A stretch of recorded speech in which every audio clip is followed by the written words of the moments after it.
դու որ գալիս էիր իշխանություն,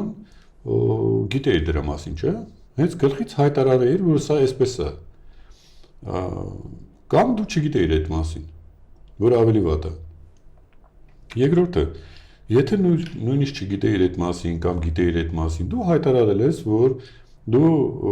այդ ամեն ինչը դնում ես մի կողմ ու սկսում ես զրոյական կետից։ Ու զրոյական կետից վարում ես մի քաղաքականություն, որը բերեց կործանման։ Այսինքն ամբողջ պատասխանատվությունը 100%-անոց դու վերցնում ես քո վրա, քո խոսքերն է։ Դու որ ասում ես զրոյից, ես սկսում եմ զրոյից, այսինքն ինչ որ արել են մի կողմ դրած, հիմա ես զրոյից եմ սկսում։ Բայց այն ժամանակ ասեիր, որ այդ ինչ որ արել են, շատ սխալ է, եւ այդ քաղաքականությունը բերում է ասենց ինչ որ բաների եւ այլը, այն ժամանակ ասեիր, որ սենց է, դա չի ասվել, չէ՞։ Ասվել է, որ ես սկսում եմ զրոյից։ Զրոյից գնացել ես Արցախ, Արցախում հայտարարել ես, որ Արցախը Հայաստան է եւ վերջ, ու սկսել է պատերազմը։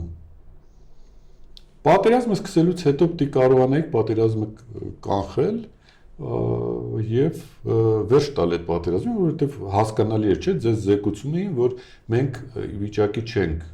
այս պատերազմում հաղթել։ Բայց այդ ընթացքում դուք ինչ եք անում։ Դուք բռնում եք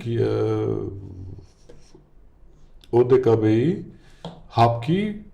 քարտուղարին վարկաբեկում եք, մեր քարտուղարին, որ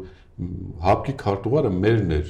այսինքն հապկը այդ ռազմական դաշինքը ղեկավարում էր հայ գեներալ։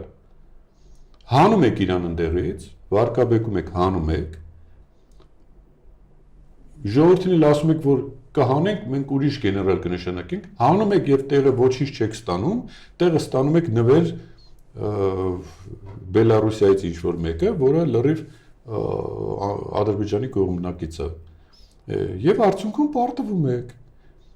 Այս 1 սխալ, 2 սխալ, 3 սխալ, 4 սխալ, չեք զգում, որ դու անթաց սխալները դուք եք անում։